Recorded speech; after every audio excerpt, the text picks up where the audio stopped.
Lectura del Santo Evangelio según San Marcos. Gloria a ti, Señor.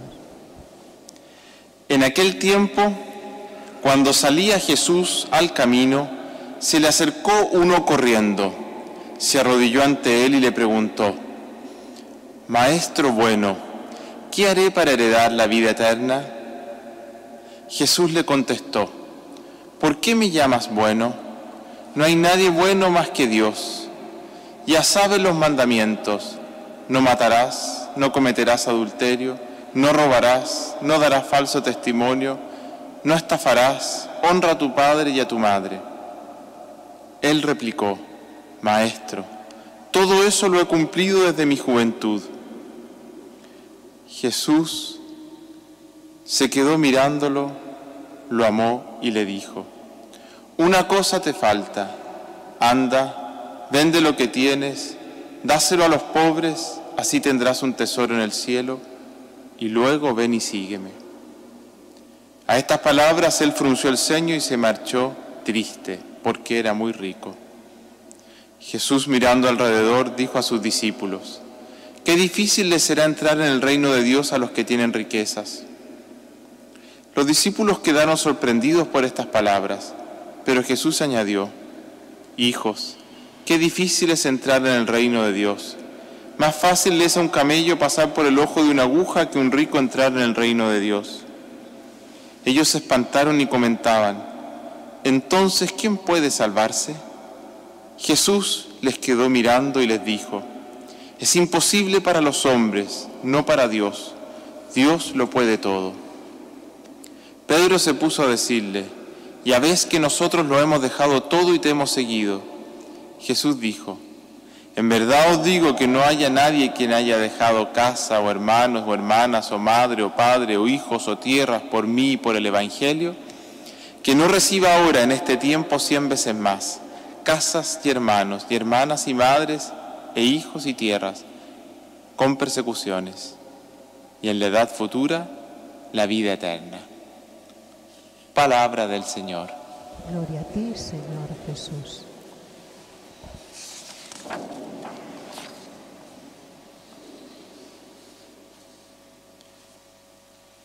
Jesús se quedó mirándolo y lo amó. Eso sucedió cuando el joven rico le dijo que ya había cumplido todos los mandamientos desde la juventud. El texto original, perdonen la precisión, dice así: Jesús le miró su interior y lo amó. Jesús le miró su interior y lo amó. Hermanos y hermanas muy queridos, esa es la actitud de Jesús ante un hombre, probablemente joven, como nos lo dice no San Marcos en el Evangelio de hoy, sino San Mateo en un texto paralelo. Este joven que llevaba una vida piadosa, pero que sentía que algo le faltaba y que por ello recurrió al Maestro para preguntarle cómo heredar la vida eterna. Jesús le miró su interior y lo amó. Jesús no se escandalizó, no se molestó, no lo juzgó y mucho menos lo condenó, sino que vio en él su bondad, su pecado y, como veremos, su grave esclavitud o enfermedad espiritual. Y con todo ello lo amó. Esa es la actitud de nuestro Señor ante nuestra persona. Y es sin duda la actitud de Él, de Jesús, cada vez que venimos a su casa con la carga de nuestra vida cotidiana. Nos mira el corazón, nos conoce y nos ama. Este joven era un hombre religiosamente esforzado, piadoso y muy probablemente de buenas intenciones, pero su corazón le pedía algo más. Había en él un hambre de eternidad que no lograba saciar. Por eso acude a Jesús y le pregunta: ¿qué haré para heredar la vida eterna? Gran pregunta, hermanos y hermanas. No solo por el anhelo de eternidad o plenitud, ¿qué haré para heredar la vida eterna?, sino por comprender que ante Dios las cosas se heredan y no se meritan.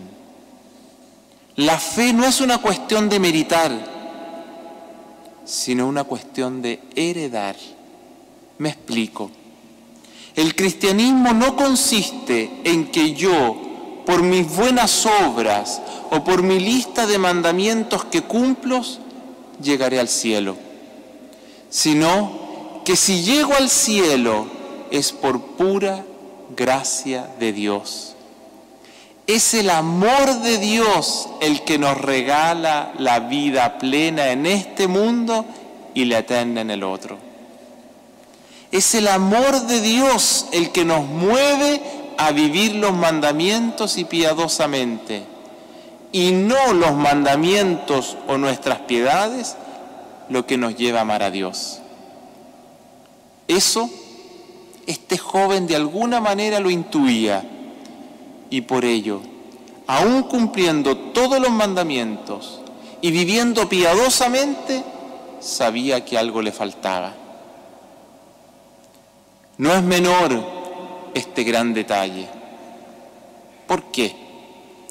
En el cristianismo muchas veces hemos caído en la tentación de moralizar nuestra fe, es decir, comprender la religión a partir de ciertas prácticas religiosas o de la vivencia de los mandamientos, de si estos los cumplo o no.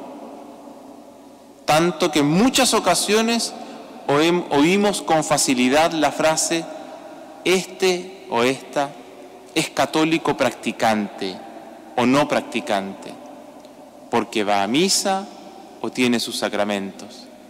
Y en otras ocasiones, tristemente, juzgamos según los criterios morales del Evangelio y con ello clasificamos a las personas en buenas o malas. Hermanos y hermanas, ¿cuál es el cristiano practicante?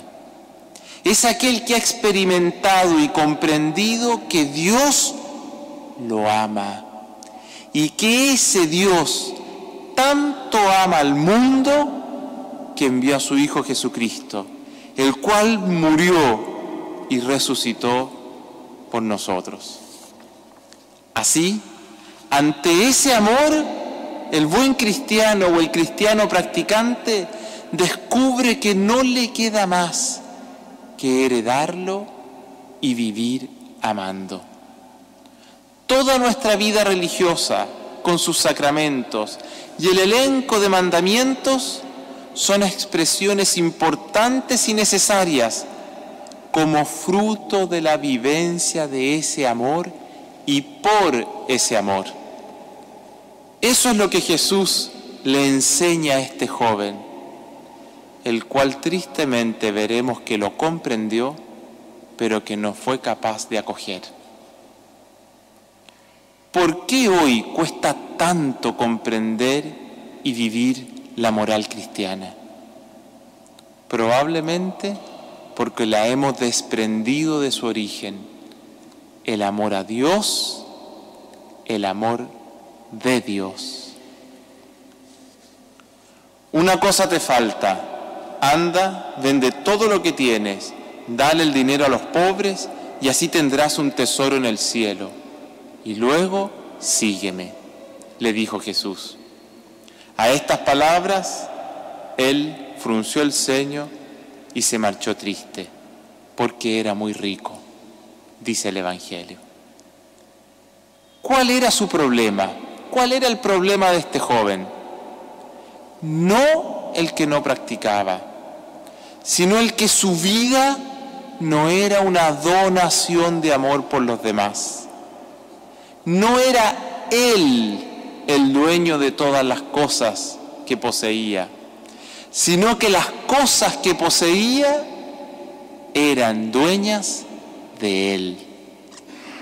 Su corazón, que anhelaba felicidad, que deseaba plenitud, y que sabía que éstas eran dones de Dios, ya no tenía espacio para recibirla. El apego a los bienes le ocupaban toda su vida. Apego al dinero, sí, pero quizás también apego a su juventud y a sus proyectos. ¿Cuál es la lógica del reino de Dios que Jesús nos está mostrando? En primer lugar, que todo se funda en el amor de Dios por nosotros. De tal manera que si no experimento ese amor, la fe queda vacía y se transforma en una práctica exterior sin sentido y que esclaviza. En segundo lugar, vivir cristianamente significa donarse por amor y comprender que todo lo que poseo, ya sea en bienes materiales, espirituales, intelectuales, habilidades, talentos, carismas, todo lo que poseo, lo poseo para darlo a quienes lo necesiten, no para quedarse con ellos y acumular riquezas que sabemos finalmente la polilla corroe. El sentido cristiano de los bienes materiales y espirituales que Jesucristo nos enseña es uno solo: donarlos. Así es, donarlos. Por eso la gran invitación del Evangelio es vivir una vida donada como la de Cristo, que pasó por el mundo haciendo el bien hasta donarse en la cruz. Será solo en la lógica de la donación y del amor cristiano en la que nuestras prácticas religiosas o piadosas y la exigente pero maravillosa vivencia de los mandamientos encontrarán verdadero sentido. Penosamente, este joven del Evangelio, aún sabiéndose amado por Dios y que ante Él no se merita, sino que se hereda, aún sintiendo el grito de eternidad de su corazón, por el apego a la riqueza, no fue capaz de dar el salto y abrirse a un amor universal, ni a la felicidad de una vida donada. Después de este encuentro con el Maestro, probablemente este joven siguió con la vivencia de una religiosidad que desde el exterior aparentaba piadosa y moralmente perfecta, pero que desde el interior que Jesús veía era vacía. Por ello, frunció el ceño y se marchó triste. Hermanos y hermanas, ante Dios todo es don. Pidamos la sabiduría de tener un corazón desprendido y no cegado por la ambición, de tal manera de vivir según la lógica de amor del reino de Dios, donando y donándonos. Amén.